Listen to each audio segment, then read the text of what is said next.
আসসালামু আলাইকুম এভরিওয়ান। আমাদের পরিবেশ রসায়নের কিছু এমসিকিউ বাকি ছিল। আমরা আজকে চেষ্টা করবো ইনশাআল্লাহ যে কটা সলভ করা যায় সবগুলো আমাদের সে কটা আপনাদেরকে সলভ করে দেওয়ার জন্য। তো আজকে প্রথম প্রশ্ন 1.5 অ্যাটমসফিয়ার চাপে 25 ডিগ্রি সেলসিয়াস তাপমাত্রায় একটা গ্যাসের আয়তন 0.5 লিটার। হ্যাঁ, তো একই তাপমাত্রায় আপনি দ্বিগুণ চাপে গ্যাসটার আয়তন কত হবে আর কি। তো দেখেন আপনাকে বলছে হচ্ছে তাপমাত্রা একই, মানে স্থির তাপমাত্রা, মানে তাপমাত্রাটা স্থিরের। তো তাপমাত্রা যদি স্থির থাকে আমরা আসলে কি করি, আমরা বলের সূত্র অ্যাপ্লাই করি। তো বলের সূত্র আপনিও জানেন আমিও জানি, P1 V1 সমান সমান হচ্ছে P2 V2। তো আমাকে বলছে যে যদি আপনার দ্বিগুণ চাপ করি গ্যাসটার আয়তন কত হবে, মানে V2 অ্যাকচুয়ালি কত হবে। তো আমরা যদি এখান থেকে বের করতে চাই V2 সমান সমান হচ্ছে P1 V1 ডিভাইড বাই হচ্ছে আমাদের P2, ঠিক আছে। তো ডাটাগুলো যদি আমরা এখানে বসাই, P1 প্রথমে চাপ কত ছিল, প্রথমে চাপ ছিল হচ্ছে 1.5 অ্যাটমসফিয়ার। একটু নয়েজ হবে ব্যাকগ্রাউন্ডে, আসলে বাড়িতে আসছি তো এখানে অনেক গল্প করতেছে, এই জন্য একটু নয়েজ হচ্ছে। আচ্ছা, P1 হচ্ছে 1.5 অ্যাটমসফিয়ার আর V1 ভলিউম হচ্ছে প্রথমে ছিল 0.5 লিটার। আর পরবর্তীতে আমরা কি করছি, দ্বিগুণ চাপে মানে চাপটাকে ডাবল করছি। তার মানে P2 কত হবে, প্রথমে যদি থাকে 1.5 অ্যাটমসফিয়ার, তারপরে যদি চাপকে ডাবল করেন সেটা হয়ে যাবে আসলে 3 অ্যাটমসফিয়ার, ঠিক আছে। আচ্ছা, তো আমাকে বলছে যে উক্ত গ্যাসের আসলে আয়তন কত হবে, তাহলে কত হওয়া উচিত আমরা একটু হিসাব কিতাব করি। আচ্ছা, কি বলছে এখানে দেখে উক্ত গ্যাসের আয়তন কত হবে। হ্যাঁ, তাহলে যদি আমরা হিসাব করি এখানে আসতেছে 1.5 ইন্টু হচ্ছে 0.5, 1.5 0.5, আচ্ছা নিচে কিছু বসাইতে হবে, ডিভাইড বাই হচ্ছে 3। আচ্ছা, আমাদের আসতে হচ্ছে 0.25 লিটার। হ্যাঁ, উক্ত গ্যাসে আমাদের আয়তন হবে হচ্ছে 0.25 লিটার, 0.25 লিটার। এখন 0.25 লিটার কোনটা, এই যেটা 0.25 লিটার। তো 3 নম্বরটা হচ্ছে আমাদের উত্তর। পরের প্রশ্ন, গ্রিনহাউস গ্যাসের মধ্যে নিচের কোনটা বায়ুমণ্ডলে সবচেয়ে বেশি থাকে? অবশ্যই কার্বন ডাইঅক্সাইড। আপনার গ্রিনহাউস গ্যাস, যতগুলো গ্রিনহাউস গ্যাস আছে তার মধ্যে মোটামুটি 6টা গ্রিনহাউস গ্যাস আছে, তার মধ্যে কার্বন ডাইঅক্সাইডের পরিমাণটা সবচেয়ে বেশি বায়ুমণ্ডলে, ঠিক আছে। আচ্ছা, তারপরে প্রশ্ন, বাইসালফেটের অনুবন্ধী ক্ষারক কোনটি? দেখেন আমরা আপনাকে বলছিলাম যদি আপনি অনুবন্ধী ক্ষারক বানাইতে চান তাহলে আপনার কি করতে হবে, অনুবন্ধী ক্ষারক বানাইতে হলে সে জাস্ট একটা হাইড্রোজেন ছেড়ে দিবে, যদি হাইড্রোজেন ছেড়ে দেয় তাহলে হচ্ছে অনুবন্ধী ক্ষারক, আর যদি হাইড্রোজেন গ্রহণ করে তাহলে হচ্ছে আপনার অনুবন্ধী অ্যাসিড উৎপন্ন হবে, ঠিক আছে।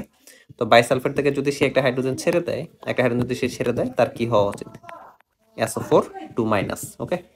তাহলে SO4 2-, এটা কোন নম্বরটা SO4 2-। তারপর প্রশ্ন, এসএটিপি ও এসটিপিতে তাপমাত্রা পার্থক্য কত? দেখেন এসএটিপিতে তাপমাত্রা হচ্ছে 25 ডিগ্রি সেলসিয়াস, আর এসটিপি যেটা সেটা হচ্ছে মূলত 0 ডিগ্রি সেলসিয়াস। তাহলে তাপমাত্রার পার্থক্য কত ডিগ্রি সেলসিয়াস? তাপমাত্রার পার্থক্য হচ্ছে 25 ডিগ্রি সেলসিয়াস, ওকে। আচ্ছা, সন্ধি তাপমাত্রার নিচে পদার্থের অবস্থা কোনটি? সন্ধি তাপমাত্রা জিনিস আপনাকে বুঝতে হবে। সন্ধি তাপমাত্রা হচ্ছে এমন তাপমাত্রা যে যেই তাপমাত্রার উপরে কোনো বস্তুকে আপনি যতই চাপ দেন সে আসলে তরলে পরিণত হবে না, মানে এমন একটা টেম্পারেচার যেই তাপমাত্রার উপরে আপনি তাকে যতই চাপ দেন সে আসলে তরলে কনভার্ট হবে না। তাহলে সন্ধি তাপমাত্রার নিচে অবস্থাটা কোনটা হয়ে যাবে? সন্ধি তাপমাত্রার নিচে আমাদের অবস্থাটা হয়ে যাবে হচ্ছে তরল বা হচ্ছে লিকুইড, ওকে। আচ্ছা, তারপর প্রশ্ন, সঠিক উত্তর ক খ উভয়ই। আচ্ছা, এখানে 5 নম্বর একটা অপশন দিচ্ছে, সঠিক উত্তর ক খ উভয়ই। বাষ্প, সন্ধি তাপমাত্রায় যে কি বাষ্প থাকতে পারে? না, বাষ্প মনে থাকার কথা না। আর তরল যেটা সন্ধি তাপমাত্রায় যে সে তরলই থাকবে, হ্যাঁ, বাষ্প থাকার কথা না। আচ্ছা, তারপর প্রশ্ন, 4 গ্রাম H2 গ্যাসের অবস্থার সমীকরণ কোনটি? দেখেন আমাদের একটা ভ্যান ডার ওয়ালস সমীকরণ আছে, সমীকরণটা হচ্ছে এরকম, P plus n square a, একটু সুন্দর করে লিখি, n square a divided by v square into v minus nv equals হচ্ছে nRT। হ্যাঁ, এখানে সবকিছু সেম থাকবে, জাস্ট nটা হচ্ছে মোল সংখ্যা, nটা হচ্ছে মোল সংখ্যা। তো আমরা আসলে দেখি হাইড্রোজেন এখানে কত মোল আছে।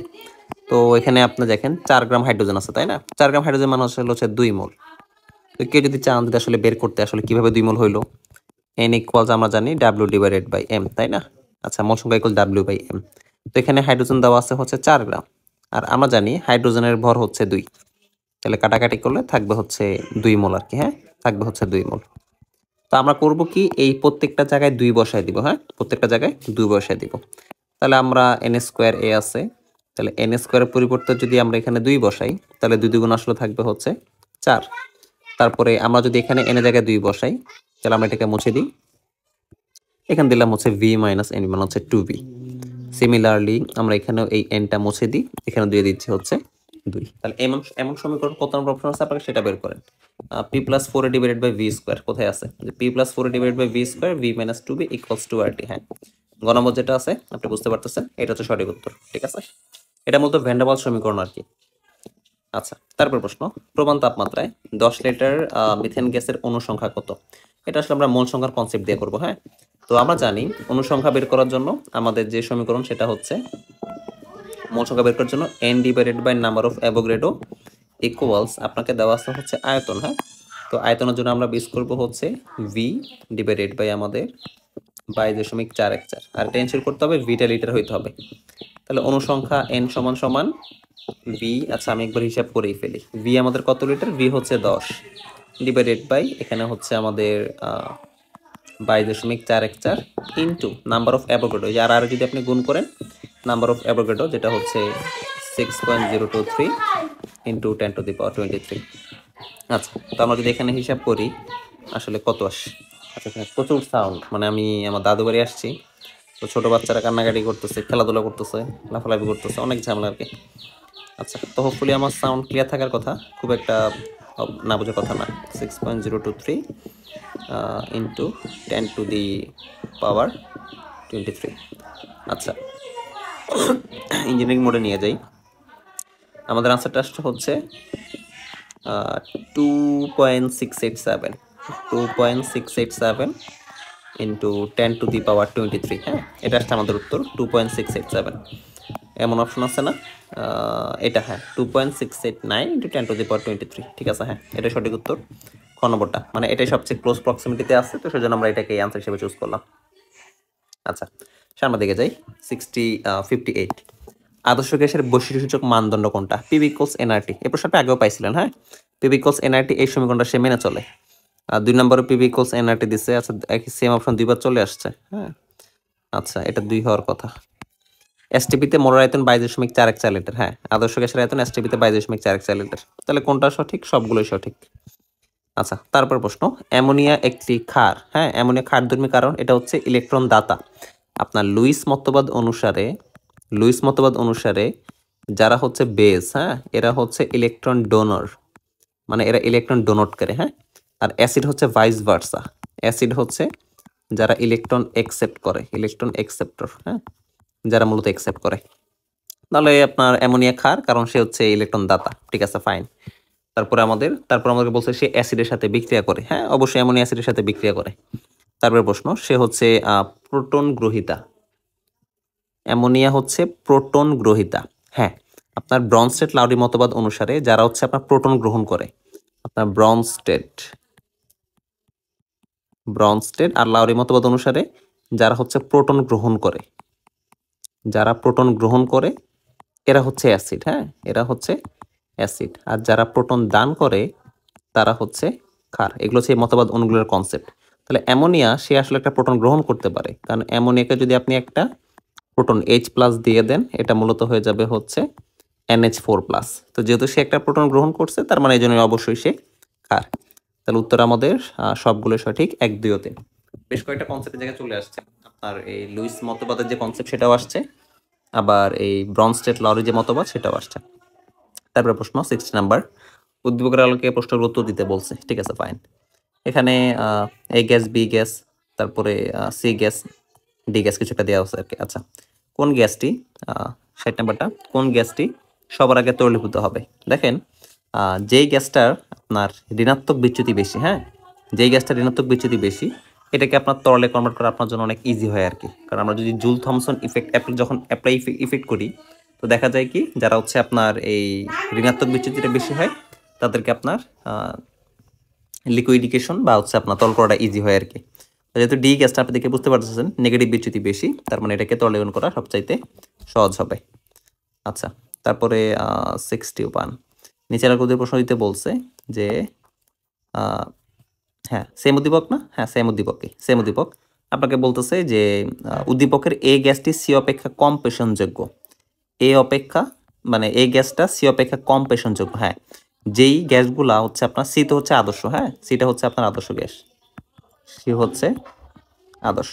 তো যেই গ্যাসগুলো আপনার আমাদের এই আদর্শ গ্যাসের উপরে থাকে, সাধারণত হাইড্রোজেন আর হিলিয়াম, হাইড্রোজেন আর হচ্ছে হিলিয়াম। হ্যাঁ, এরাই মূলত উপরের দিকে থাকে, আর বাকি যে ভারী গ্যাস যেগুলো আছে সেগুলো মূলত নিচের দিকে থাকে। তো যেগুলো উপরের দিকে থাকে এগুলো কম পেষণযোগ্য বা কম সংকোচনশীল বা কম্প্রেসিবল আর কি। হ্যাঁ, তো পেষণযোগ্য মানে আসলে হচ্ছে কম্প্রেসিবল বা হচ্ছে আপনার সংকুচিত করা যায় অ্যাবিলিটি সেটা। যেগুলো আপনার উপর দিকে থাকে এগুলো কম পেষণযোগ্য হয়, এগুলো কম পেষণযোগ্য হয়, কম পেষণযোগ্য। আর যেগুলো নিচে থাকে এগুলো বেশি পেষণযোগ্য, আপনি খুব এগুলোকে অনেক বেশি কম্প্রেস করতে পারবেন। তাহলে এই গ্যাসটি সি অপেক্ষা কম পেষণযোগ্য, ঠিক আছে, ফাইন, স্বাভাবিক। আচ্ছা, বি গ্যাসের ব্যাপন হার সবচেয়ে বেশি, কখনোই না। যে গ্যাসগুলোর ঋণাত্মক বিচ্যুতি বেশি এগুলোর ভর অনেক বেশি হয়। আপনারা অ্যামাগা বক্র মানে এই যে উদ্দীপক যেটা না, এটা হচ্ছে অ্যামাগা বক্র। আপনি যদি পড়ে থাকেন এই যে উপরে যে দুইটা না হাইড্রোজেন হিলিয়াম, মানে যেগুলো উপর দিকে চলে যায় এদের আণবিক ভর অনেক কম হয়। যেমন হাইড্রোজেন হিলিয়াম, হাইড্রোজেনের হচ্ছে আপনার কত 2 আর হিলিয়াম হচ্ছে 4, আণবিক ভর অনেক কম। বাট যেগুলো নিচের দিকে চলে আসে এদের আণবিক ভরগুলো অনেক বেশি হয়। তো আণবিক ভর যদি বেশি হয় ব্যাপন হার অনেক কম, কারণ আমরা জানি যে ব্যাপন হার আর প্রপোর্শনাল টু হচ্ছে 1/√m, মানে ব্যাপন হার আণবিক ভরের বর্গমূলের বা স্থানুপাতিক। তাহলে বি নম্বর যে অপশনটা আছে সেটা ভুল। হ্যাঁ, সেটা হচ্ছে ভুল।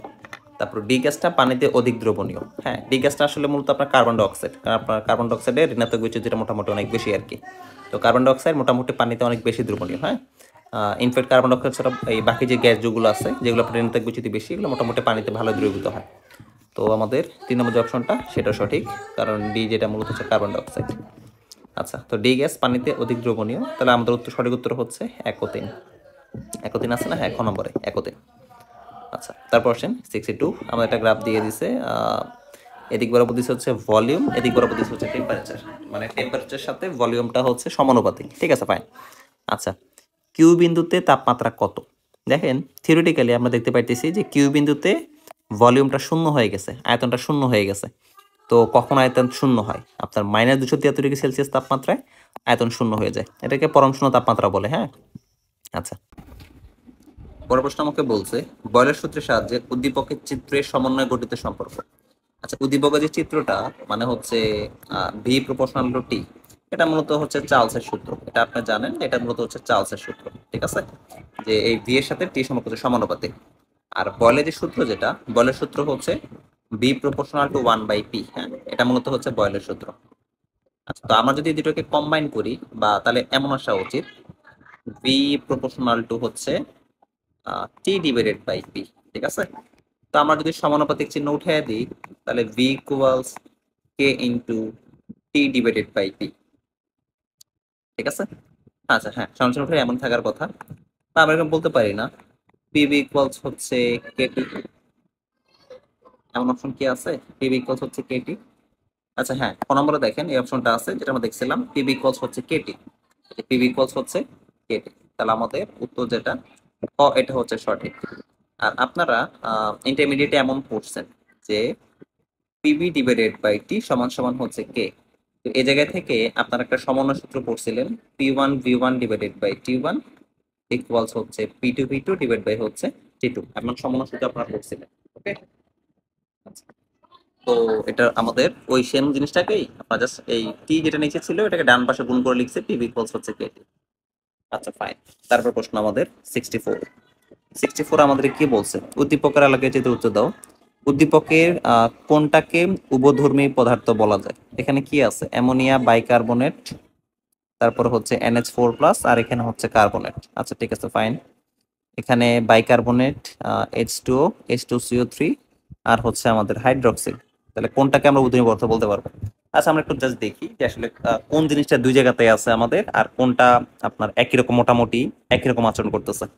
তো এই জায়গাতে অ্যামোনিয়া সে করছে কি, একটা প্রোটন গ্রহণ করছে, তার মানে অ্যামোনিয়া হচ্ছে ক্ষার, এটা হচ্ছে ক্ষার। আচ্ছা, আমরা বি আর এ দিয়ে লিখি, ক্ষারটার এখানে ঝামেলা হচ্ছে, অ্যামোনিয়া এটা হচ্ছে বেস, ঠিক আছে। তো এটা যদি বেস হয় এখান থেকে এটা আসছে যেটা মূলত হচ্ছে অ্যাসিড। হ্যাঁ, তো এটা যদি বেস হয় ডেফিনেটলি এটা হচ্ছে অ্যাসিড, তাহলে এটা হচ্ছে আমাদের অ্যাসিড, আর এই অ্যাসিড থেকে আমাদের কার্বনেট যেটা সেটা হচ্ছে বেস। ওকে, আচ্ছা, তো এই জায়গায় যদি আমরা আসি বাইকার্বনেট, সেই বাইকার্বনেট সে কি করছে, এই বাইকার্বনেট একটা হাইড্রোজেন গ্রহণ করছে, একটা হাইড্রোজেন গ্রহণ করে H2CO3 হয়ে গেছে। হ্যাঁ, তার মানে যেহেতু সে একটা প্রোটন গ্রহণ করছে তার মানে সে হচ্ছে বেস, সে হচ্ছে বেস। আর এই বেস থেকে আমরা যেটা পাবো সেটা হচ্ছে অ্যাসিড। আর এখানে H2 যেটা, সে একটা প্রোটন দান করে দিছে, হ্যাঁ, সে একটা প্রোটন দান করে দিছে। তো দান করে দেওয়ার জন্য এ মূলত হচ্ছে আমাদের অ্যাসিড। আচ্ছা আমরা নিচে লিখি, এ মূলত হচ্ছে অ্যাসিড। এ যদি অ্যাসিড হয় তাহলে এটা হচ্ছে আমাদের বেস, হ্যাঁ। তাহলে এইখানে আমাদের কি বলছে, উভধর্মী পদার্থ কোনটা? আচ্ছা এই জায়গাতে অ্যামোনিয়া আছে, আর কোথাও অ্যামোনিয়া নাই। এখানে বেস, এখানে হচ্ছে অ্যাসিড। H2O, H2O এক জায়গাতে আছে। CO3 মাইনাস কার্বনের এই জায়গায় হচ্ছে বেস, আবার কার্বনের আর কোথাও কি আছে? H2CO3 এই জায়গা হচ্ছে অ্যাসিড, মানে এখানে এখানে কার্বন আছে, হাইড্রোজেন কার্বনেট আছে আর কি। আর এই জায়গা হচ্ছে CO3 2 মাইনাস, দুইটা আসলে সেম অপশন, CO3 2 মাইনাস। আচ্ছা হ্যাঁ, তাহলে আমাদের উত্তরটা ডি হইতে পারে, হ্যাঁ। আমাদের 60 উত্তর যেটা, সেটা ডি হইতে পারে। এখানে একটু আপনাকে জাস্ট পেঁচাইয়া দিছে ডিপ্লোম্যাটিক করে, একটু দেখেন। এই যে এই জায়গাতে H2CO3 দিচ্ছে, হ্যাঁ, আর এই জায়গাতে শুধুমাত্র কার্বনেট দেওয়া আছে। তো আপনার কাছে দেখে মনে হতে পারে যে আসলে এখানে কোনোটাই উত্তর নাই বা কোনোটা সঠিক উত্তর নাই। H2CO3 যেটা, এটাকে কিন্তু আমরা চাইলে এরকম লিখতে পারি যে আসলে CO3 2 মাইনাস, হ্যাঁ। এখানে যদি মনে করেন হাইড্রোজেনটা না থাকে তাহলে কিন্তু শুধুমাত্র CO3 মাইনাস থাকবে আর কি। তো সেখান থেকে আমরা হিসাব করে কিন্তু, যে যদি আপনার এই একটা হাইড্রোজেন সরায় একটা হাইড্রোজেন যুক্ত করে দিতাম, তখন আসলে CO3 এই HCO3 হয়ে যেত আর কি, হ্যাঁ। তো ব্যাপারটা যেটা, এখানেও কার্বনেট আছে, এখানেও কার্বনেট আছে, তো এই জায়গায় কার্বনেটটা হচ্ছে বেস মানে ক্ষারের মতো, আবার এখানে কার্বনেট হচ্ছে অ্যাসিড। তার মানে CO3 2 মাইনাস, এটা হচ্ছে সঠিক উত্তর আর কি। তাও এখানে প্রশ্ন আসলে কিছু লিমিটেশনস আছে, হ্যাঁ, ওদের আসলে এমন ভাবে দেওয়া উচিত ছিল যেন উপরে কার্বনেট থাকে, নিচেও কার্বনেট থাকে। এখানে একটু আসলে লিমিটেশনস রয়ে গেছে আর কি। প্রশ্নটা পুরোপুরি অ্যাপ্রোপ্রিয়েট বা 100% কারেক্ট হয় নাই। তাও আমাদের যেহেতু দুই জায়গায় কার্বনেট আছে, তো আমরা এটাকে উত্তর হিসেবে বেছে নিচ্ছি 4 নম্বরটা। আর 3 নম্বর যেটা, এটা আসলে উত্তর হচ্ছে না, কারণ দেখেন CO3 উপরে একটা মাইনাস দেওয়া আছে, বাট এখানে আসলে অক্সিজেনের উপর কোনো মাইনাস চিহ্ন হয় না। আচ্ছা, 1 ও 2 নং বিক্রিয়ার মূল পার্থক্য কোথায়, মানে 1 আর 2 এর মূল পার্থক্য কোথায়? আমাদেরকে এখানে বলছে 1 নম্বর বিক্রিয়া কোনটা, হ্যাঁ। আচ্ছা 1 নম্বর বিক্রিয়া হচ্ছে এটা, জলীয় দ্রবণ। আসলে এগুলো জলীয় দ্রবণে হয়, কারণ আপনার, আচ্ছা না সরি, এগুলো জলীয় দ্রবণ হয় না, কারণ এগুলো হচ্ছে আপনার ব্রনসেটলারের মতবাদ। তো ব্রনসেটলারের মতবাদ হিসেবে জলীয় দ্রবণের কোনো কাজ নাই, হ্যাঁ, জলীয় দ্রবণের কোনো কাজ নাই। আচ্ছা 1 আর 2 পরে বলছে আমাদের মূল পার্থক্য হচ্ছে পিএইচ। না, পিএইচ এর কোনো পার্থক্য আসলে জায়গায় থাকার কথা না, কারণ এই দুই জায়গায় আপনার অ্যাসিড আর বেজ আছে, হ্যাঁ। তো আসলে পিএইচ এখানে কোনো মেইন ফ্যাক্টর না। তারপর হচ্ছে হাইড্রোজেন প্লাস মানে প্রোটনের যে ব্যাপারটা, হ্যাঁ। 1 আর 2 এর মেইন পার্থক্য হচ্ছে আপনার এই প্রোটন দেওয়া নেওয়া আর কি। কেউ দেখা যায় কি প্রোটন গ্রহণ করে বা প্রোটন দান করে, আবার কেউ দেখা যায় কি প্রোটন এই একসেপ্ট করতেছে আর কি, হ্যাঁ। কেউ দান করতেছে, কেউ একসেপ্ট করতেছে। তো এই জিনিসটাই মূলত হচ্ছে এদের মধ্যে আপনার ডিফারেন্স বা ডিফারেন্স ফ্যাক্টর ক্রিয়েট করে আর কি। তাহলে আমরা সঠিক উত্তর আমরা বেছে নিতেছি হচ্ছে H প্লাস বা হচ্ছে প্রোটন দানটাকে, প্রোটন দান করা বা প্রোটন গ্রহণ করা। ওকে, আচ্ছা। তারপর প্রশ্ন আমাদের, তারপর প্রশ্ন কোনটা লুইস অ্যাসিড? লুইস অ্যাসিড কারা? লুইস অ্যাসিড হচ্ছে তারা যারা হচ্ছে আপনার ইলেকট্রন গ্রহণ করে, হ্যাঁ, যারা ইলেকট্রন গ্রহণ করে। ইলেকট্রন গ্রহণ করে কারা? যাদের মধ্যে হচ্ছে আপনার দেখা যায় যে অষ্টক পূরণ নাই, যাদের মধ্যে অষ্টক পূরণ নাই, বা দেখা যায় যাদের মধ্যে আপনার ফাঁকা ডি অরবিটাল আছে, হ্যাঁ।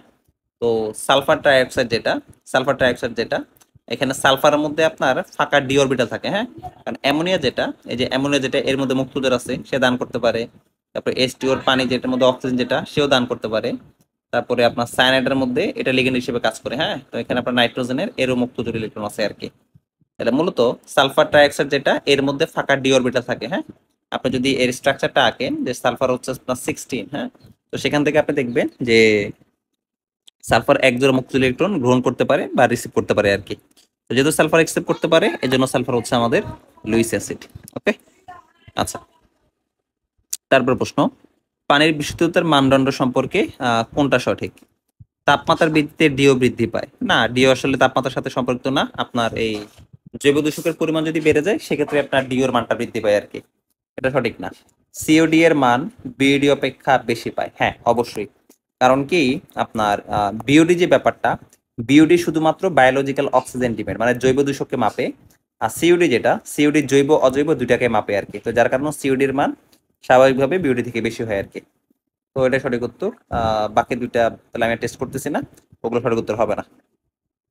আচ্ছা, তারপর হচ্ছে 68, স্থির চাপে আহ, স্থির চাপে স্থির চাপে গ্যাসের গতিবেগ ঘনত্বের, মানে গ্যাসের গতিবেগটা ঘনত্বের সাথে কিভাবে সম্পর্কিত, আমাদেরকে এটা বের করতে হবে আর কি। তো আমরা জানি যে আপনার এই এই কি বলে এটাকে, ঘনত্বের যে সমীকরণটা বা আপনার এই গতিবিধির সমীকরণটা CRMS ইকুয়ালস হচ্ছে √3RT ডিভাইড বাই হচ্ছে m। আবার এটাকেই মডিফাই করে এরকম লেখা যায় যে √প্রাইস পি ডিভাইডেড বাই রো, মানে আমরা ওই যে RT কে যদি পিপি দিয়ে কনভার্ট করি লেখা যায় 3p ডিভাইডেড বাই রো।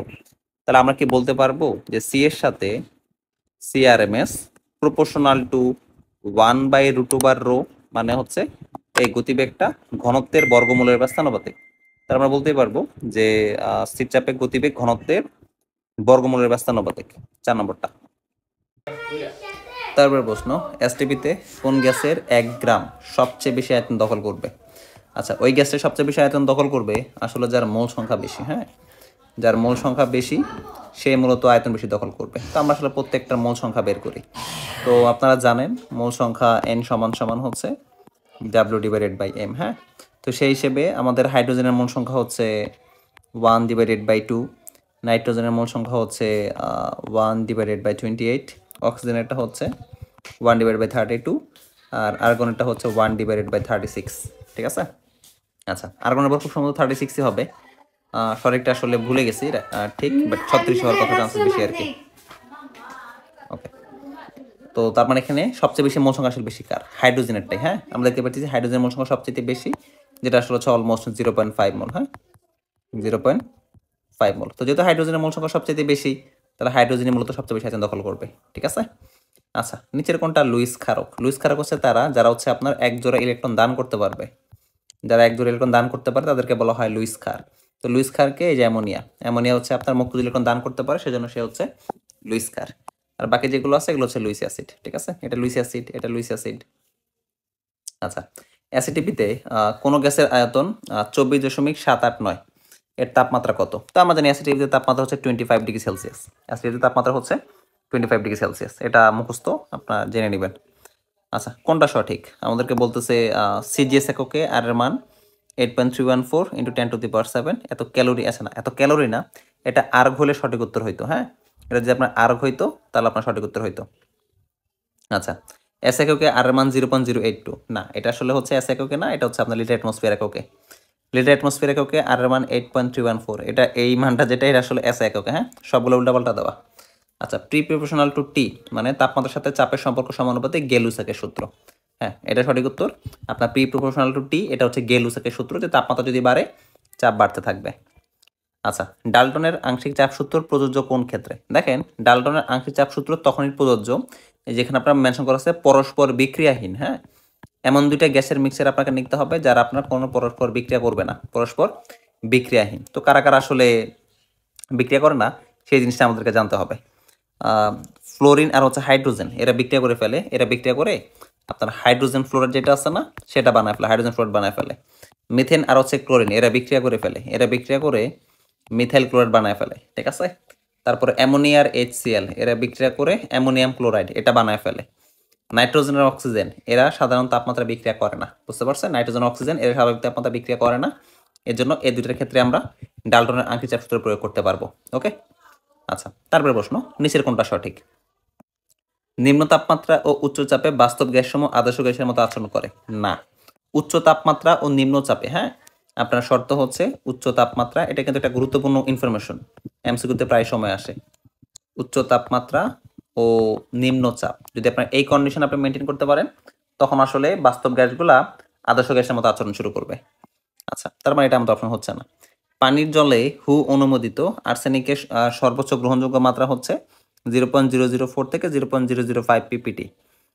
না, পার্টস পার ট্রিলিয়ন এরকম না, এই মানটা আমার যতটুকু মনে পড়ে এর রেঞ্জটা আরও কম। হ্যাঁ, এই রেঞ্জটা আরও কম হওয়ার কথা, এত বেশি মান আসলে হওয়ার কথা না, কারণ এত পিপিটি হলে আসলে মানুষের ক্ষতি হয়ে যাবে। এটা আসলে পিপিটি না হয়ে পিপিএম হইলে হয়তো বা আমরা মেনটেন করতে পারতাম। এটা খুব সম্ভবত পিপিএম হওয়ার কথা, যে 0.05 পিপিএম হওয়ার কথা, এটা অনেক কম দিয়ে দিচ্ছে আর কি। তো এটা ক্ষমা যাবে, এটা সঠিক উত্তর না। আচ্ছা, তারপর যেটা, কোনো পানির নমুনা বিওডি অপেক্ষা সিওডি এর মান বেশি। হ্যাঁ, এটা সঠিক উত্তর ডেফিনেটলি। আর বিওডি শুধুমাত্র হচ্ছে আপনার বায়োলজিক্যাল যে ব্যাপার স্যাপার আছে সেগুলো নিয়ে কাজ করে, আর সিওডি হচ্ছে আপনার এই বায়োলজিক্যাল আবার নন বায়োলজিক্যাল, মানে যেগুলো আবার কেমিক্যালও, হ্যাঁ, মানে জৈব অজৈব দুইটা নিয়ে কাজ করে হচ্ছে সিওডি। আর বিওডি কাজ করে শুধুমাত্র হচ্ছে জৈব নিয়ে। সারফেস ওয়াটারের বিশুদ্ধতার মানদণ্ড স্বচ্ছতা। বিশুদ্ধতার মানদণ্ড স্বচ্ছতা। আচ্ছা, এটার প্রশ্ন মনে হয় কেটে গেছে, মানে এটা হাফ অপশন আসছে, বাকি দুটো আসেনি আর কি। আচ্ছা, সমস্যা নাই। তা আপনার সারফেস ওয়াটারের কথার যে ইনফরমেশনটা, আপনার সারফেস ওয়াটারের বিশুদ্ধতার মানদণ্ড আমরা মাপি মূলত হচ্ছে পিএইচ দিয়ে। আমরা কোনো একটা পিএইচ দেখলে আমরা সারফেস ওয়াটার বা হচ্ছে আপনার এই উপর দিকের লেভেলে যে পানি যেগুলো থাকে সেগুলোর পিএইচ মেপে আমরা বুঝতে পারি আসলে পানিটা কিরকম, পানিটা কি মোটামুটি বিশুদ্ধ নাকি আসলে উল্টাপাল্টা।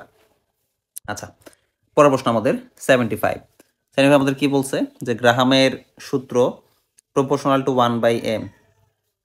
1/m না, আসলে 1/√m হওয়ার কথা। গ্রাহামের সূত্র অনুসারে আপনার ব্যাপন আর হচ্ছে প্রপোর্শনাল টু 1/√m, এরকম আর কি। আর প্রপোর্শনাল টু 1/√m। আচ্ছা, এক টনের গতিশক্তি হচ্ছে 3/2 nRT ডিভাইডেড বাই হচ্ছে NA। হ্যাঁ, এটা সঠিক উত্তর, বাট এখানে একটু জাস্ট ইনফরমেশন মিসিং। এখানে আপনাকে এন দেওয়ার কোনো প্রয়োজন ছিল না। যদি এখানে এন দেওয়া না থাকতো তাহলে আসলে এটা সঠিক উত্তর হইতো আর কি। ঠিক আছে, তো আপনি এখানে শুধু 3RT divided by 2 into N, 3/2 RT divided by N এ দিলে আমাদের এটা সঠিক উত্তর হয়ে যেত। তো আসলে এটা সঠিক উত্তর হচ্ছে না। কেন হচ্ছে না? খুবই সামান্য সিলি একটা রিজন কিন্তু। হ্যাঁ, এই এনটা দেওয়ার কোনো প্রয়োজন ছিল না, আপনি এখানে 1 দিয়ে দিলে হয়ে যেত, কারণ আপনাকে একটা ওরা মেনশনই করে দিচ্ছে। তো আপনাকে এখানে এন মান 1 বসালেই এটা সঠিক উত্তর হইতো, বাট এই সামান্য বিষয়ের জন্য এটা সঠিক উত্তর হচ্ছে না। গ্যাসের গতি সমীকরণ 2/3 mnc স্কোয়ার না, এটা হচ্ছে 1/3।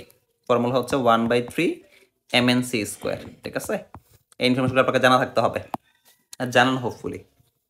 H3PO4 অ্যাসিড অপেক্ষা NHO3 তীব্র অ্যাসিড। আচ্ছা, এই দুইটা আসলে হচ্ছে অক্সো অ্যাসিড। হ্যাঁ, এই দুইটা আসলে হচ্ছে অক্সো অ্যাসিড। তো এই অক্সো অ্যাসিডের তীব্রতা বোঝার জন্য আমরা কি করতে পারি? আমরা আসলে এদের জারণ, এই যেটা আছে না কেন্দ্রীয় পরমাণু যে হচ্ছে আপনার এই জারণ সংখ্যা, সেটা বের করতে পারি। সেটা বের করলে মোটামুটি আমরা আইডিয়া পেয়ে যাবো আসলে কোনটা তীব্র অ্যাসিড। আচ্ছা, তো এই জায়গাতে ফসফরাসের জারণ সংখ্যা কত? 4 দুগুণা 8, 8 আর 3 চলে গেলে +5, এটা হচ্ছে আমাদের +5। আর এই জায়গাতে NHO3 লিখছে, আসলে এটা এভাবে না লিখে এমনি লিখলে সুন্দর হইতো, HNO3। হ্যাঁ, এটা আর কি আরো সুন্দর আর বেটার দেখা যায় আর কি। তো লিখছে আসলে এভাবে আপনাকে হয়তো কনফিউজ করার জন্য। আচ্ছা, তো এখানে নাইট্রোজেনের জারণ সংখ্যা কত? 3 দ্বিগুণা 6, 6 দিয়ে চলে গেল +5, আসলে দুইটারই +5। হ্যাঁ, তো যখন দুইটারই +5 হয়ে যাবে তখন আমরা দেখবো যে কার আকার ছোট এবং এট দ্য সেম টাইম আপনার কার তড়িৎ ঋণাত্মকতা বেশি।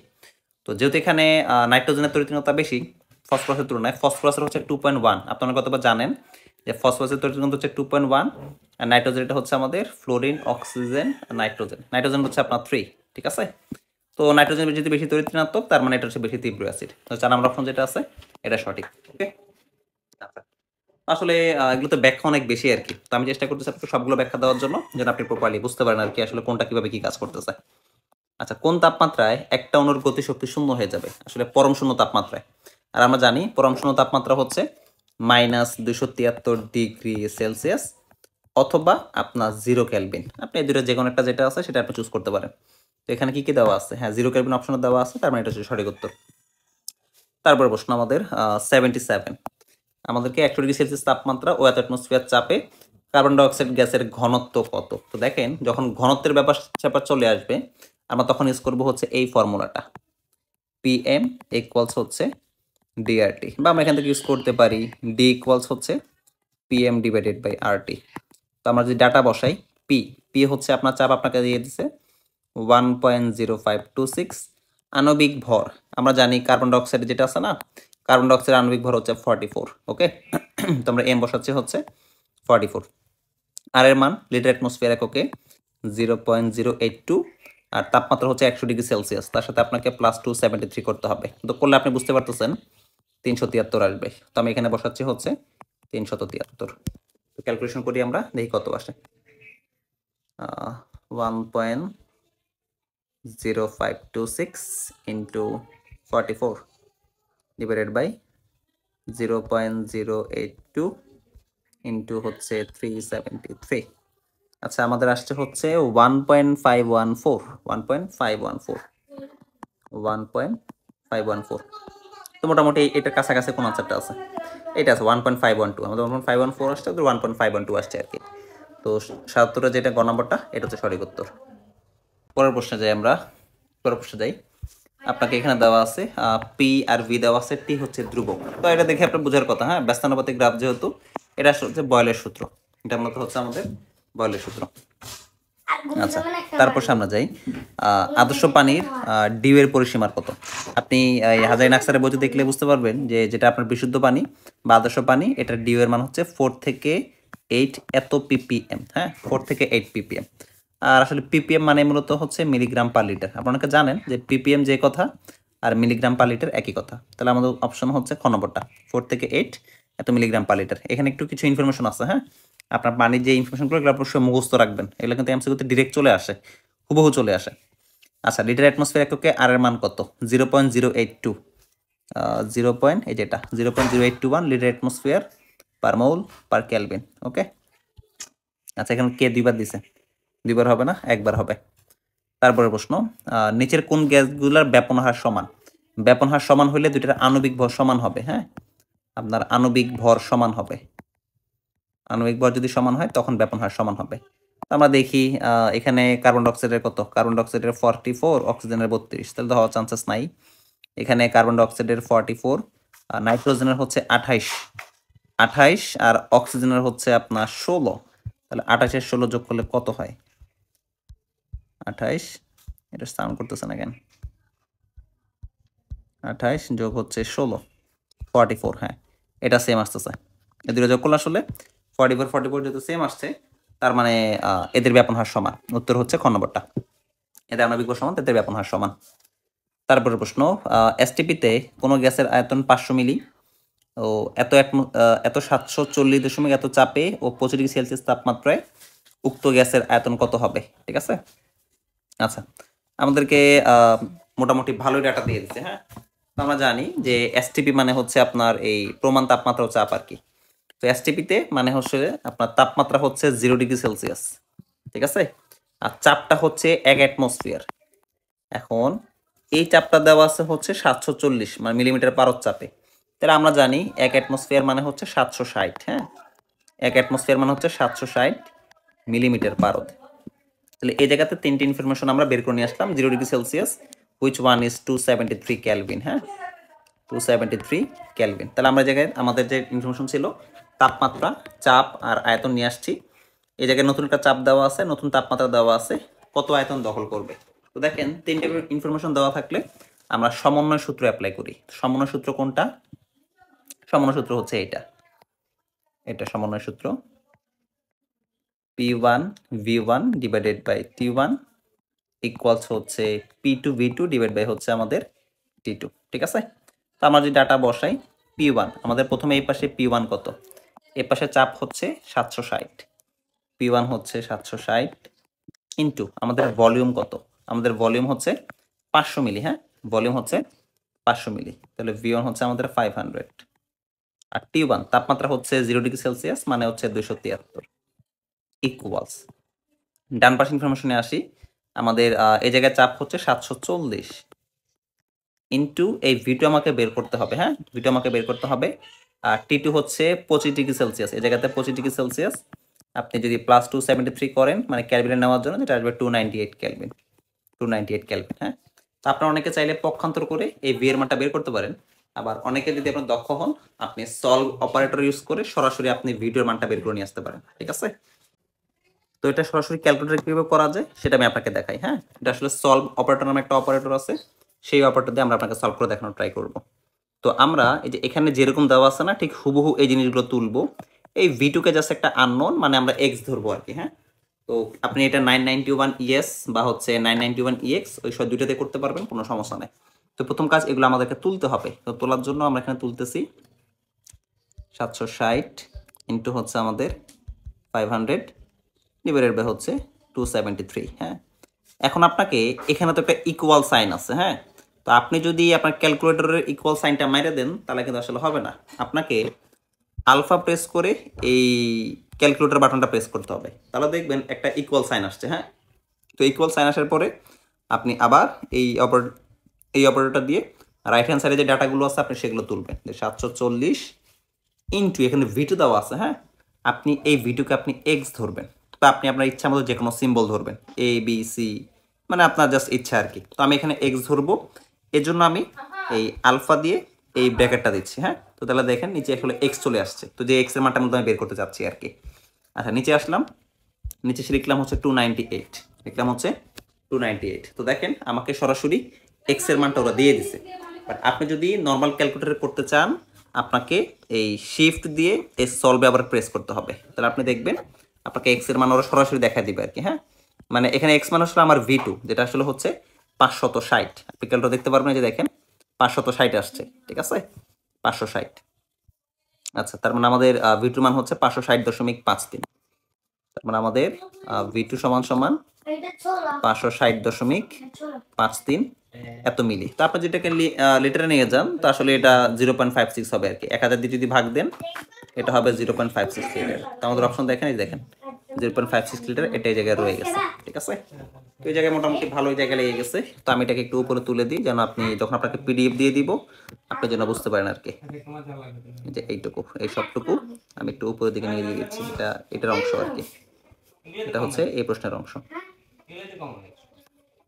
ওকে, তারপর প্রশ্ন, এসএটিপিতে তাপমাত্রা কত কেলভিন? আপনি জানেন এসএটিপি মানে হচ্ছে 25 ডিগ্রি সেলসিয়াস, আর 25 ডিগ্রি সেলসিয়াস মানে আসলে হচ্ছে 298 কেলভিন।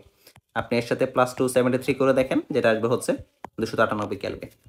আচ্ছা, তারপর প্রশ্ন, লেখচিত্রটি কোন সূত্রকে সমর্থন করে? আপনি দেখেন এই জায়গায় V/T, হ্যাঁ V/T বনাম আপনার টি এর সূত্র আঁকা হয়েছে, মানে V/T বনাম টি এটা আপনাকে আঁকা হয়েছে। এটা কোন সূত্রকে সমর্থন করে? এটা আসলে আপনার চার্লসের সূত্রকে সমর্থন করে। কিভাবে দেখেন, চার্লস কি বলছে? চার্লস বলছে হচ্ছে V প্রপোর্শনাল টু হচ্ছে টি, মানে আপনার তাপমাত্রা হচ্ছে এই আয়তনের সমানুপাতিক। হ্যাঁ, তাহলে আমরা যদি একটা ধ্রুবক দেখাই তাহলে বলতে পারি V প্রপোর্শনাল টু হচ্ছে K ইন্টু টি, বা আমরা বলতে পারবো না যে V/T সমান সমান হচ্ছে কনস্ট্যান্ট, মানে হোয়াট এভার ইউ ডু, আপনি যাই করেন এই V/T সবসময় কি থাকবে? কনস্ট্যান্ট বা ধ্রুব থাকবে। আর এই গ্রাফে তাই দেখা যাচ্ছে যে V/T সবসময় আসলে কনস্ট্যান্ট থাকতেছে বা হচ্ছে আপনার ধ্রুবক থাকতেছে, ঠিক আছে। তো দ্যাটস ওয়াই আমরা বলতে পারি এটা আসলে হচ্ছে চার্লসের সূত্রকে সমর্থন করে। তো অপশন আছে না চার্লস অপশন? হ্যাঁ, চার্লসের অপশন আছে, এটা হচ্ছে চার্লসের সূত্রকে সমর্থন করতেছে। আচ্ছা, তারপর প্রশ্ন, 25 ডিগ্রি সেলসিয়াস তাপমাত্রায় 2 মোল হাইড্রোজেন গ্যাসের গড় গতিশক্তি কত হবে? তো আমরা আসলে জানি হাইড্রোজেন গ্যাসের গতিশক্তি বের করার জন্য E সমান সমান হচ্ছে আমাদের 3/2 nRT। তো আমরা এখানে বসাই 3/2 ইন্টু 2 মোলের কথা বলছে আপনাকে, তো 2 মোলের জন্য আমরা বসাচ্ছি 2, আর আর এর মান হচ্ছে 8.314 ইন্টু তাপমাত্রা 25 ডিগ্রি সেলসিয়াস। তো এটা আসলে 298 ক্যালভিন। আপনি 273 অ্যাড করে দিয়েন, ক্যালভিনে নিতে হবে আপনাকে অবশ্যই, মানে সেলসিয়াসে কোনো রাখা যাবে না, অবশ্যই আপনাকে ক্যালভিনে নিতে হবে। তো আমরা একটু ক্যালকুলেশন করি, 3/2 মানে আসলে 1.5 আপনারা অনেকে জানেন, ইন্টু 2 ইন্টু হচ্ছে 8.314 আর ইন্টু হচ্ছে 298। আমাদের আনসারটা আসছে হচ্ছে 7432, 7432.7 এত জুল। তো আমরা দেখি এমন অপশন আছে কিনা। আচ্ছা, এগুলোকে সাইন্টিফিক মোডে দেওয়া আছে। হ্যাঁ, তো আমরা যদি এই সাইন্টিফিক মোডে নিয়ে যাই 7.43, যেটা আর কি। হ্যাঁ, এই যে 7.43 ইন্টু 10⁻³ তাহলে আমাদের অপশন আসতেছে হচ্ছে 7.43 ইন্টু 10⁻³ এত জুল। তাহলে এটা কি আছে না? হ্যাঁ, এই যে দেখেন 7.43 ইন্টু 10⁻³ এত জুল। তাহলে আমাদের অপশন হচ্ছে গ নম্বরটা। পরের প্রশ্ন, লুইস অ্যাসিড কোনটা? আমরা জানি যারা হচ্ছে আপনার ইলেকট্রন গ্রহণ করে তারা হচ্ছে লুইস অ্যাসিড। হ্যাঁ, তো এখানে অ্যামোনিয়া, সে হচ্ছে লুইস ক্ষার, কারণ সে ইলেকট্রন দান করতে পারে। তারপর এখানে অ্যামিন, সেও আপনার অ্যাসিড দান করতে পারে। ফসফিন, সেও দান করতে পারে, বাট BF3 যেটা ওর ইলেকট্রনের ঘাটতি আছে, ওর ইলেকট্রন গ্রহণ করবে। হ্যাঁ, তো এই জন্য BF3 হচ্ছে আমাদের লুইস অ্যাসিড। কোন গ্যাসের ব্যাপন হার সবচাইতে বেশি? তো ব্যাপন হার সবচাইতে বেশি তারই হবে যার আণবিক ভর মানে M কম, ঠিক আছে। যার M কম সে সবচাইতে বেশি ব্যাপন হার হবে আর কি। তো কার্বন ডাইঅক্সাইডের ভর হচ্ছে 44, অক্সিজেনের ভর হচ্ছে 32, নাইট্রোজেনের হচ্ছে 28, হাইড্রোজেনের হচ্ছে 2। তাহলে অবশ্যই হাইড্রোজেনের ব্যাপন হার সবচেয়ে বেশি। আচ্ছা, লেখচিত্রটি কোন সূত্রকে সমর্থন করে?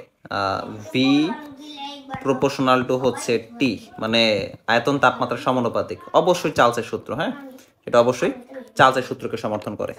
আচ্ছা, পরবর্তী প্রশ্ন, 89, 7 ডিগ্রি সেলসিয়াস তাপমাত্রায় 4.4 গ্রাম কার্বন ডাইঅক্সাইড গ্যাসের গড় গতিশক্তি কত? তা আমরা জানি E সমান সমান হচ্ছে 3/2 nRT, ঠিক আছে। তাহলে এখানে 3/2 বসাইলাম আমরা, 3/2 ইন্টু, আচ্ছা n কত মোল? হ্যাঁ, n আসলে হচ্ছে 0.1 মোল। কিভাবে? n সমান সমান কি? W/m। আমরা জানি n সমান সমান হচ্ছে W/m। তো এখানে W হচ্ছে 4.4 আর M হচ্ছে 44। তো আপনি করে দেখেন, এটা 1/10 আসতেছে আর কি। 4.4 এটা 10 বার যাবে আর কি। তো 1/10 মানে হচ্ছে 0.1। তাহলে আমরা এনে জায়গায় বসাচ্ছি 0.1। আর যেহেতু আমরা গড় গতিশক্তি বের করব, শক্তি একক হচ্ছে জুল, যেটা SI একক। তো এই জন্য আর এর মানটা আপনাকে SI এককে 8.314 বসাইতে হবে। এখানে যদি কেউ 0.02 বসান তাহলে কিন্তু ভুল হবে, সঠিক উত্তর হবে না।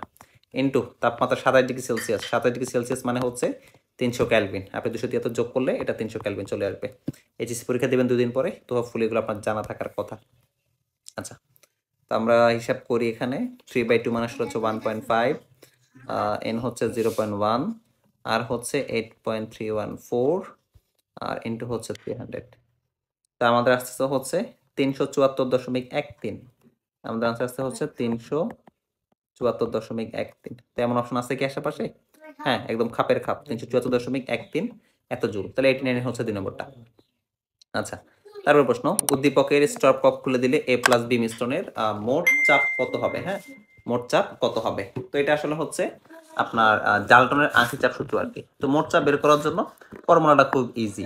আমাদের যে মোট চাপের ফর্মুলা, P = হচ্ছে P1V1 মানে প্রথম পাত্রের হিসাব, প্লাস P2V2 মানে দ্বিতীয় পাত্রের হিসাব, ডিভাইডেড বাই V1 + V2 মানে মোট আয়তন কত।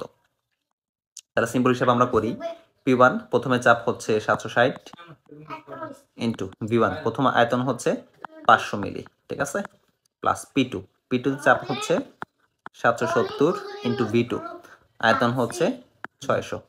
আর নিচে আমাদেরকে দুটো আয়তন যোগ করতে হবে, তার মানে আসলে হচ্ছে 500 প্লাস হচ্ছে 600। তো চলুন আমরা ক্যালকুলেশন করি কত আসে।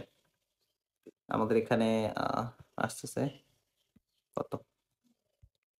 আসতেছে হচ্ছে 760 ইন্টু হচ্ছে 500 প্লাস 770 ইন্টু হচ্ছে 600, আর ডিভাইডেড বাই হচ্ছে 500 প্লাস 600 মানে আসলে হচ্ছে 1100। তো আমাদের উত্তর আসতেছে হচ্ছে 765.45 এত মিলিমিটার পারদ। মোট চাপ হচ্ছে 765.45 এত মিলিমিটার পারদ। এমন অপশন কি আছে? হ্যাঁ, এই যে 765.45 এত মিলিমিটার পারদ, এমন অপশন আছে। তো এটা হচ্ছে আমাদের উত্তর। আচ্ছা, তারপর প্রশ্ন, চাপের সাথে গ্যাসের আয়তন পরিবর্তন হয় কোনটিতে? দেখেন, চাপের সাথে যে গ্যাসের আয়তন পরিবর্তন হবে, আমরা জানি চাপের সাথে হচ্ছে আপনার P প্রপোর্শনাল টু হচ্ছে 1/v, বা V প্রপোর্শনাল টু হচ্ছে 1/p, আপনি যেটাই বলেন। আয়তন চাপের ব্যস্তানুপাতিক, এটা মূলত হচ্ছে বয়েলের সূত্র। হ্যাঁ, এই কথাটা মূলত বয়েল সবার আগে বলছে। আচ্ছা, 96 গ্রাম অক্সিজেনের জন্য আদর্শ গ্যাসের সমীকরণ কোনটি? আমরা জানি আদর্শ সমীকরণ PV = হচ্ছে nRT। তো এখানে আপনি n বের করলে হয়ে যাচ্ছে। হ্যাঁ, ওই জায়গায় যেহেতু 96 গ্রাম অক্সিজেন দেওয়া আছে, n = কি? W/m। তাহলে আপনার এখানে W কত? W হচ্ছে আমাদের 96 আর m হচ্ছে আমাদের 32। তো আপনি হিসাব করলে আসবে হচ্ছে 3। ওকে, তাহলে আমাদের PV = হচ্ছে 3RT। PV = 3RT। তাহলে 3RT কোথায় আমাদের? PV = 3RT তো কোনো জায়গায় দেওয়া নাই। আমার মনে হয় কি, 4 নম্বর যে অপশনটা দেওয়া আছে না, এখানে টেম্পারেচারটা জায়গায় নাই আর কি। হ্যাঁ, এখানে টি ইচ্ছা লাগার কথা ছিল একটা, সে টিটা আসলে এখানে মিস্টেকেনলি উঠে নাই আর কি। তো PV = হচ্ছে 3RT হইতে আর কি। অপশন হচ্ছে 4 নম্বরটা, এখানে টিটা খুব সম্ভবত মিস্টেকেনলি এখানে উঠে নাই। আচ্ছা, কোনটা লুইস ক্ষার? আপনি বুঝে যাওয়ার কথা, লুইস ক্ষার হচ্ছে অ্যামোনিয়া, কারণ যারা এক জোড়া মুক্ততে দান করতে পারে এরাই মূলত হচ্ছে লুইস ক্ষার, ঠিক আছে। আর BF3 LCl3 এরা কিন্তু লুইস অ্যাসিড, কারণ এরা ইলেকট্রন গ্রহণ করে।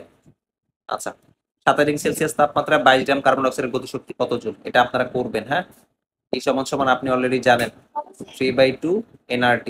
এখানে n বের করবেন, মোল সংখ্যা বের করবেন W/m দিয়ে, আর এর মান বসাবেন 8.314, তাপমাত্রা 27 ডিগ্রি সেলসিয়াস মানে 300 কেলভিন আর কি। তো আমি লিখে দিই ইকুয়ালস 3/2 আর n হচ্ছে W/m। তাহলে W হচ্ছে 22 গ্রাম, m হচ্ছে 44 ইন্টু আর হচ্ছে 8.314, আর তাপমাত্রা 27 ডিগ্রি সেলসিয়াস, যেটা আসলে হচ্ছে 300 ক্যালভিন। যেটা আসবে সেটা হচ্ছে আনসার। হ্যাঁ, এটা আপনি বসাই দিবেন। আচ্ছা, তারপরে প্রশ্ন 95, পানীয় জলে হু অনুমোদিত TDS এর সর্বোচ্চ মান কত? TDS মানে আসলে হচ্ছে টোটাল ডিজলভ সলিড। TDS মানে হচ্ছে টোটাল ডিজলভ সলিড। তো হু যেটা ওয়ার্ল্ড হেলথ অর্গানাইজেশন এদের হিসাব অনুযায়ী 500 ppm পর্যন্ত আপনার এরকম টিডিএস এর মান হতে পারে, এর বেশিও হইতে পারবে না। তাহলে আপনার এই টিডিএস এর সর্বোচ্চ মান কত? 500 ppm। ঠিক আছে। আচ্ছা, আদর্শ গ্যাসের জন্য আহ আয়তনের সাপেক্ষে আপনার এই শক্তির যে ডেরিভেটিভসটা হচ্ছে, এটা হচ্ছে শূন্য। এটা হচ্ছে শূন্য, এটা আদর্শ গ্যাসের একটা শর্ত, কোর একটা প্রিন্সিপাল, এটা হচ্ছে শূন্য হইতে হবে আপনার। পরে যেটা 97, এসটিপিতে নিচের কোন গ্যাসের 1 মিলি এর ভর কম? এটা কিন্তু আসলে আপনাকে একটু চিন্তা করে উত্তর দিতে হবে, হ্যাঁ। আচ্ছা, ভর যদি কম হয়, আপনার কোন একটা গ্যাসের যদি ভর কম হয়, তো দেখা যাবে কি যে তার মোল সংখ্যার পরিমাণটা বেশি আসতেছে। ভর যদি কম হয়, তার মোল সংখ্যার পরিমাণটা বেশি আসতেছে। ঠিক আছে। মোল সংখ্যার পরিমাণ যদি বেশি হয়, তো দেখা যাবে কি যে তার আয়তনটাও বেশি হবে। এই জায়গাতে আপনাকে আয়তন ফিক্স করে দিছে, আপনাকে আয়তন দিয়ে দিচ্ছে হচ্ছে 1 মিলি। তাহলে যদি আপনার আয়তনটা ফিক্স হয়, তো ভলিউমের সাথে আপনার ভরের সম্পর্কটা কিরকম? ভলিউমের সাথে ভরের সম্পর্কটা হচ্ছে আণবিক ভরের ব্যস্তানুপাতিক। বুঝতে পারছেন? আণবিক ভর যদি বেশি হয়, তো দেখা যাবে কি তার আয়তনটা হচ্ছে আপনার কম হয়ে যাচ্ছে। আর আণবিক ভর বেশি হইলে অনেক বেশি ভরে 1 মোল হবে, আর সেই 1 মোল হবে হচ্ছে আপনার প্রত্যেকের আয়তন 22.414 লিটার। ঠিক আছে। আবার আণবিক ভর যদি কম হয়, তো খুব ইজিলি 1 মোল হয়ে যাবে। আর ইজিলি যদি 1 মোল হয়ে যায়, দেখা যাবে তার আয়তনটা বেশি হবে। এখন আমাদেরকে বলছে প্রত্যেকটার 1 মিলি হইতে হবে, আবার ভরটা কি হইতে হবে, মানে 1 মিলির ভরটা হবে হচ্ছে কম। তাহলে যার ভর কম হবে, তার হচ্ছে আপনার আণবিক ভরটাও কম হবে। যদি কারো কোনো গ্যাসের ভর কম হয়, তার আণবিক ভরটাও কম হবে। ঠিক আছে। আর আমরা জানি এন সমান হচ্ছে বি বাই 22.414। আবার এটা সমান সমান হচ্ছে আপনার ডাব্লিউ ডিভাইডেড বাই এম। তাহলে এই ভি এর সাথে ডাব্লিউ সম্পর্ক হচ্ছে ব্যস্তানুপাতিক। ঠিক আছে, যেটা আমরা আপনাকে বললাম, ভি এর সাথে ডাব্লিউ সম্পর্কটা হচ্ছে ব্যস্তানুপাতিক। তো এই জন্য এখানে যতগুলো আপনাকে দিয়ে দিছে, তার মধ্যে আপনাকে দেখবেন কার আণবিক ভরটা সবচাইতে কম। নাইট্রোজেনের আণবিক ভর এখানে হচ্ছে 28, অক্সিজেনের আণবিক ভর হচ্ছে আপনার 32, কার্বন ডাইঅক্সাইডের 44, এখানে নাইট্রোজেনের হচ্ছে 14, অক্সিজেনের হচ্ছে 32। তো যোগ করলে আসতেছে হচ্ছে আপনার 46। তো যেহেতু নাইট্রোজেনের ভরটা সবচেয়ে কম, তার মানে ওর 1 মিলি, যেটা 1 মিলির ভরটাও কম আসবে। ঠিক আছে। চিন্তা করার মতো প্রশ্ন ছিল এটা, আপনার আসলে আপনাকে একটু চিন্তা করে উত্তর দিতে হবে। আচ্ছা, তারপরে প্রশ্ন, পান করার উপযোগী পানিতে বিওডি বা বায়োলজিক্যাল অক্সিজেন ডিমান্ড, এটার গ্রহণযোগ্য মাত্রা কত? এটা আসলে হচ্ছে 1 থেকে 2 ppm। আপনি হাজরিন আক্তারের বইতে দেখবেন সরাসরি একটা চার্ট দেওয়া আছে যে মানে সর্বোচ্চ মান কত, কতটুকু হলে সেটা খুব নিরাপদে পান করা যাবে আর কি। কোনটা? লুইস খার। এই প্রশ্নটা কতবার আসছে? লুইস খার হচ্ছে NF3, কারণ আপনার নাইট্রোজেনের মধ্যে এক জোড়া মুক্ত জোড় থাকে, তো এই জন্য এটা হচ্ছে লুইস খার। কোন গ্যাসদের ব্যাপন হ্রাস সমান? যে দুইটা গ্যাসের আণবিক ভর সমান হবে, আপনারা করবেন যে দুইটা গ্যাসের আণবিক ভর সমান হবে আর কি, যে দুইটা গ্যাসের আণবিক ভর সমান হবে, এরা হচ্ছে এদের ব্যাপন হারটা সমান হবে আর কি, এটা আপনারা করবেন। আচ্ছা, হু অনুমোদিত আমাদের সিওডি এর সর্বোচ্চ মান কত? আপনারা এটাও দেখবেন হাজারি স্যারের বইতে ডিরেক্ট দেওয়া আছে, সেটা হচ্ছে 10 ppm। হ্যাঁ, 10 ppm, 10 ppm মানে হচ্ছে 10 মিলিগ্রাম পার লিটার। তাহলে আপনার হু অনুমোদিত সিওডি এর ম্যাক্সিমাম মান হচ্ছে 10 মিলিগ্রাম পার লিটার, বা আমরা বলি এটাকে 10 ppm। দেখেন এক একটার মান কিন্তু এক এক রকম, যেমন সিওডি হচ্ছে 10 ppm, তারপরে হচ্ছে আপনার বিওডি হচ্ছে 1 থেকে 2 ppm, তারপর টিডিএস হচ্ছে 500 ppm। ওই মানগুলো কিন্তু আপনাকে মুখস্থ রাখতে হবে, এখান থেকে ইনশাআল্লাহ 1 নম্বর চলে আসতে পারে। আচ্ছা, 25 ডিগ্রি সেলসিয়াস তাপমাত্রায় 14 গ্রাম নাইট্রোজেন গ্যাসের গতিশক্তি কত হবে? তো গতিশক্তির ফর্মুলা আপনি জানেন, ই সমান হচ্ছে 3/2 nRT। এটা আপনারা করবেন, আমি জাস্ট মানগুলো বসাই দিই। 3/2 এন, হ্যাঁ, এন মানে কি ডাব্লিউ বাই এন, তার মানে হচ্ছে 14 ডিভাইডেড বাই নাইট্রোজেনের ভর হচ্ছে 28 ইন্টু আর এর মান অবশ্যই বসাবেন 8.314। তাপমাত্রা 25 ডিগ্রি সেলসিয়াস, 25 ডিগ্রি সেলসিয়াস মানে হচ্ছে 298 কেলভিন। দেখেন আসলে কত আসে, হ্যাঁ, যেটা আসবে সেটা হচ্ছে আপনার আনসার। আচ্ছা, তারপরে প্রশ্ন, 27 ডিগ্রি সেলসিয়াস তাপমাত্রায় অক্সিজেন গ্যাসের আরএমএস বেগের মান কত?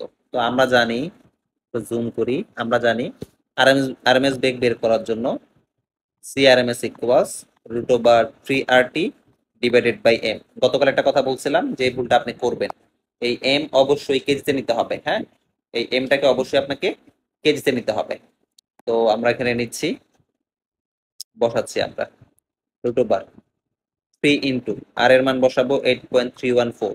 কারণ কি, বেগের একক হচ্ছে মিটার পার সেকেন্ড, যেটা এসআই একক, তো এসআই এককে আর এর মান 8.314 বসাইতে হবে।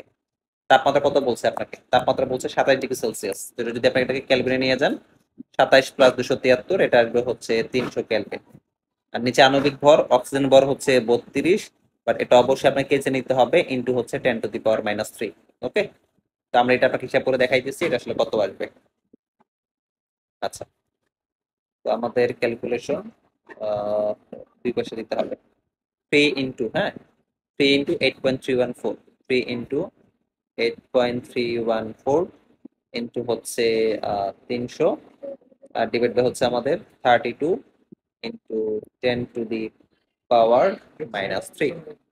আচ্ছা, তো আমাদের আনসারটা আসছে হচ্ছে 483.56, 483.56 এত মিটার পার সেকেন্ড ওকে। আচ্ছা, তো এমন অপশন কি আছে? 483.56, আচ্ছা 485 আছে আর কি। তো এখানে আসলে মানগুলো একটু সামান্য ফ্ল্যাকচুয়েট করতেছে, আমরা হয়তো বা এই আর এর মান কম বেশি নেওয়ার কারণে আর কি। তাহলে আমাদের 100 কত নাম্বার আমরা করছি যেন, 103 নম্বর। তো আমাদের উত্তর হচ্ছে 425.97। আমাদের আসছে হচ্ছে 483, বাট 485 মানে ক্লোজ আর কি। এখানে যে আর এর মান একটু কম বেশি হওয়ার কারণে হয়তো বা এমনটা হয়েছে আর কি, এটা ব্যাপার না। আচ্ছা, নিচের কোন তাপমাত্রায় গ্যাসের আয়তন শূন্য হবে? অবশ্যই পরম শূন্য তাপমাত্রায়। পরম শূন্য তাপমাত্রা কত? -273°C। দুইটা অপশন হতে পারে, -273°C অথবা হচ্ছে 0 কেলভিন। আপনি যেটা অপশনে থাকবে সেটা আপনি চুজ করবেন। আচ্ছা, 22 গ্রাম কার্বন ডাইঅক্সাইডের জন্য আদর্শ গ্যাস সমীকরণ কোনটা? আমরা জানি আদর্শ গ্যাস সমীকরণ পিবি সমান সমান এনআরটি, এটা আপনি জানেন। এই সেম প্রশ্ন এরকম একটা আপনাকে আগেও দেখাইছি, হ্যাঁ। তো এখানে কার্বন ডাইঅক্সাইডের জন্য আপনি যদি মোল সংখ্যা বের করতে চান, এন সমান সমান W/M। তো ডাব্লিউ হচ্ছে 22 আর এম হচ্ছে 44, কার্বন ডাইঅক্সাইডের উপর হচ্ছে 44। তো যেটা আসতেছে হচ্ছে 1/2, এটা আসতেছে 1/2। তাই আমরা বলতেই পারি পিবি সমান সমান 1/2 আরটি। এমন অপশন কি আছে? পিবি সমান সমান 1/2 আরটি নাই, বরঞ্চ দুই পাশে গুণ দেওয়া আছে। তো আমরা যদি দুই পাশে গুণ দেই তাহলে 2 পিবি সমান সমান হচ্ছে আমাদের আরটি। তো প্রথমটা যেটা সেটা সঠিক উত্তর, যে 2 পিবি সমান সমান আরটি। দেখছেন প্রশ্ন আসলে সেমই, বাট আপনাকে একটু ঘুরে পেঁচা দিতেছে আর কি, মানে আপনার টেস্টিফাই করার জন্য আসলে আপনার ব্রেন ঠিকঠাক মতো কাজ করতেছে কিনা। আচ্ছা, তারপর আমাদেরকে দিয়ে দিচ্ছে পানি প্লাস হাইড্রোক্লোরিক অ্যাসিড, এখান থেকে ক্লোরিন মাইনাস আর হচ্ছে H3O প্লাস। আচ্ছা, বিক্রিয়াটিতে HCl এর অনুবন্ধী ক্ষারক হলো ক্লোরিন মাইনাস, এটা Cl দেওয়া আছে, বাট এটা হবে হচ্ছে ক্লোরিন মাইনাস, Cl মাইনাস আর কি। আচ্ছা, দেখি আসলে HCl করছে কি আসলে। HCl থেকে মূলত আসছে হচ্ছে এইটা, হ্যাঁ, আর পানি থেকে আসছে মূলত হচ্ছে এইটা। তো HCl যেহেতু একটা প্রোটন দান করে দিছে, একটা প্রোটন দান করে দিছে, তার মানে HCl হচ্ছে অ্যাসিড। আর এটা যদি অ্যাসিড হয়, অ্যাসিড থেকে আমরা পাই হচ্ছে অনুবন্ধী ক্ষার, HCl এর অনুবন্ধী ক্ষার হচ্ছে Cl মাইনাস। তো প্রথম অপশন যেটা, এটা হচ্ছে সঠিক। আচ্ছা, পানি একটা অ্যাসিড না, কখনোই না, যেহেতু এখানে HCl হচ্ছে অ্যাসিড। HCl যদি অ্যাসিড হয় তাহলে পানি ডেফিনেটলি এখানে বেস হবে, হ্যাঁ। তাই 2 নম্বর অপশন যেটা, এটা সঠিক না। আচ্ছা, H3O প্লাস মানে প্রোটোনিয়াম আয়ন, সে হচ্ছে একটা অনুবন্ধী অ্যাসিড ডেফিনেটলি। এটা যদি বেস হয়, বেস থেকে আমরা একটা পাই হচ্ছে অনুবন্ধী অ্যাসিড বা হচ্ছে কনজুগেট অ্যাসিড, Ca মানে হচ্ছে কনজুগেট অ্যাসিড, ঠিক আছে। তাহলে আমাদের সঠিক উত্তর হচ্ছে একোতেন। সঠিক উত্তর হচ্ছে আমাদের একোতেন। আচ্ছা, তারপর প্রশ্ন, লুইস অ্যাসিড কোনগুলা? আচ্ছা, লুইস অ্যাসিড আপনাকে চিনতে হবে। লুইস অ্যাসিড কারা? লুইস অ্যাসিড হচ্ছে তারা যারা মূলত হচ্ছে আপনার এক জোড়া মুক্তজোড় ইলেকট্রন গ্রহণ করতে পারে, যারা মুক্তজোড় ইলেকট্রন গ্রহণ করতে পারে, এটা হচ্ছে লুইস অ্যাসিড। তো সেই হিসেবে সালফার ডাইঅক্সাইড মানে সালফার যে পরমাণুটা মূলত, সে হচ্ছে আপনার তার ফাঁকা ডি অরবিটালে ইলেকট্রন গ্রহণ করতে পারে, তাহলে সে অবশ্যই লুইস অ্যাসিড। কার্বন ডাইঅক্সাইড এ গ্রহণ করতে পারে না, কার্বনে ফাঁকা ডি অরবিটাল নাই। সিরবাল প্লাস এর মধ্যে আপনার ফাঁকা ডি অরবিটাল আছে, তার মানে এই দুইটা যদি মুক্তজোড় ইলেকট্রন গ্রহণ করতে পারবে, তার মানে এরা হচ্ছে আমাদের লুইস অ্যাসিড। তো উত্তর হচ্ছে আমাদের একতে। আচ্ছা, সামনে মুভ করি। চার্লসের সূত্র অনুসারে, আচ্ছা চার্লস আমাদের কি বলছে? চার্লস বলছে হচ্ছে বি প্রপোর্শনাল টু হচ্ছে টি, তাপমাত্রার সাথে আপনার এই আয়তনটা হচ্ছে সমানুপাতিক। তাহলে বি প্রপোর্শনাল টু টি, এটা সঠিক উত্তর, ঠিক আছে। তো গ্রাফে এখানে আসলে আপনাকে আরো বেশ কয়েকটা দিয়ে দিছে, তো আপনাকে সেগুলো আসলে টেস্টিফাই করতে হবে। দেখি আমরা, এখানে ভি বাই টি দিছে, তো ভি বাই টি এর সাথে যদি আমরা সম্পর্ক দেখতে চাই, তাহলে ভি ইকুয়ালস হচ্ছে আমাদের কেটি, বা আমরা বলতে পারি ভি বাই টি সমান সমান হচ্ছে কে। মানে ভি বাই টি যাই করুন আপনি, এটা হবে হচ্ছে ধ্রুবক। এই জায়গায় দেখেন যে ভি বাই টি সোজা স্ট্রেট লাইন দেওয়া আছে, তার মানে কি ভি বাই টি এর মান হচ্ছে ধ্রুবক, তার মানে এটাও সঠিক হইতে পারে, ঠিক আছে। আচ্ছা, তাহলে এটা যদি ভি বাই টি মানে হচ্ছে ধ্রুবক, তাহলে ভি বাই টি তো এরকম বাঁকা টাকা হইতে পারবে না, যেহেতু ভি বাই টি মানে একটা ধ্রুবক বা কনস্ট্যান্ট, তাহলে এটা হবে একটা স্ট্রেট লাইন। তাহলে আমাদের উত্তর হচ্ছে 1 ও 2। উত্তর হচ্ছে আমাদের 1 ও 2। এখানে আপনার দেখছেন আপনাকে শুধু এক অপশনে রাখছে, শুধু দুই এখানে অপশনে রাখছে, মানে আপনাকে একটু কনফিউজ করার জন্য আর কি, হ্যাঁ। তো এই সমস্ত কনফিউশনে পড়া যাবে না, ঠান্ডা মাথায় উত্তর করতে হবে সবগুলার। 109, টিডিএস কমানোর উপায় কোনটা? আচ্ছা, টিডিএস মানে কি? টিডিএস মানে হচ্ছে total dissolved solid. Total dissolved solid মানে পানির মধ্যে যে সলিড উপাদান যেগুলা, এগুলা কি পরিমাণে ডিজলভ আছে। টিডিএস আমরা কিভাবে করতে পারি? বিপরীত অভিস্রবণ। হ্যাঁ, আমরা যদি বিপরীত অভিস্রবণ করতে থাকি, দেখা যাবে কি এই আপনার সলিড যে উপাদান যেগুলো আছে সেগুলো পানি থেকে আস্তে আস্তে কমে যাবে। হ্যাঁ, বিপরীত অভিস্রবণ এটা একটা অপশন। পাতন, হ্যাঁ পাতন করতে পারি। পাতন করে দেখা যাবে কি যে আপনার সলিড উপাদান যেগুলো আছে, খনিজ উপাদান বা সলিড উপাদান যেগুলো, এগুলো পানির তলায় জমা হয়ে যাবে। তো সেখান থেকে আমরা চাইলে খুব ইজিলি সেই ধাতব পদার্থগুলো সরাই ফেলতে পারবো। তো টিডিএস এর মানটা তখন কমে যাবে। আয়ন বিমুক্তিকরণ, হ্যাঁ, তো আপনার টিডিএস এর মধ্যে বা সলিডের মধ্যে ম্যাক্সিমাম দেখা যায় কি ধাতব আয়ন থাকে। তো আমরা আয়ন বিমুক্তকরণ যদি করি, সেই আয়নগুলো যদি পানি থেকে সরাই ফেলি, দেখা যাবে কি তখন আমাদের টিডিএস এর মানটা কমে যাচ্ছে অটোমেটিক্যালি। তাহলে 109 এর 4, মানে সবগুলো সঠিক, 1, 2 ও 3, উত্তর হচ্ছে আমাদের 4। আচ্ছা, গ্যাসের ব্যাপন হার ডিপেন্ড করে। ব্যাপন হার মূলত ডিপেন্ড করবে কোন কোন কনসেপ্টের উপরে? আমরা জানি যে আর প্রপোর্শনাল টু হচ্ছে 1/√/d, এটা ছিল মেইন সূত্র। এটাকে মডিফাই করে আর প্রপোর্শনাল টু 1/√/m এটা আনা যায় আর কি। তাহলে আমাদের গ্যাসের ব্যাপন হার মোলার ভর এর উপর অবশ্যই ডিপেন্ড করবে। আচ্ছা, তারপর দেখেন তাপমাত্রা। তাপমাত্রার উপর অবশ্যই নির্ভরশীল, কারণ তাপমাত্রা যত বেশি হবে দেখা যাবে কি গ্যাসের অণুগুলো তত দ্রুত ছোটাছুটি করবে, মানে তার ব্যাপন হারটা তত বেড়ে যাবে আর কি। তাহলে তাপমাত্রার উপর সরাসরি নির্ভরশীল। তারপর আর প্রপোর্শন 1/d ঘনত্বের সাথে নির্ভরশীল ছিল, তাহলে এটা ঘনত্বের উপরে ডিপেন্ডেন্ট। তার মানে আমাদের 1-10 সবগুলো সঠিক উত্তর 1, 2 ও 3। ঠিক আছে। আচ্ছা, তো আমরা আপনাকে আজকে আরো 7টার মতো দেখালাম, তো টোটাল আমাদের 110টা হয়েছে আর কি। ইনশাআল্লাহ আরেকটা ভিডিওতে আমরা চেষ্টা করবো বাকি সবগুলো কভার করার জন্য আর কি। তো যদি আপনার এই ভিডিওগুলো একটু উপকার এসে থাকে, আপনি আমাদের জন্য দোয়া করবেন। আর যদি আমাদের চ্যানেলে নতুন হন, চেষ্টা করেন একটু সাবস্ক্রাইব করে ফেলার জন্য, এবং আপনার যদি কোনো বন্ধু বান্ধব থাকে তার সাথে আপনাদের ভিডিওটা শেয়ার করার জন্য আর কি। এতে হয়তো বা সেও কিছু এমসিকিউ দেখতে পেলো এবং তারও কিছুটা উপকার হলো। মানে আপনি নিজের উপকার হলো, আপনার ফ্রেন্ডের উপকার করলেন, মানে দুজনের উপকার হলো আর কি। হ্যাঁ, তো মানুষের উপকার করলে আসলে একটা স্যাটিসফ্যাকশন বা তৃপ্তি পাওয়া যায় আর কি। আর যদি আমাদের কোনো দোষ-ত্রুটি থাকে, আপনি কমেন্টে আমাদেরকে যে কোনো পরামর্শ দিতে পারেন। আপনার সমস্ত পরামর্শ আমাদের জন্য ওয়েলকাম। আচ্ছা, তো আজকে এই পর্যন্তই। সবাই ভালো থাকবেন। আল্লাহ হাফেজ। আসসালামু আলাইকুম। আর আমাদের সাথে থাকবেন।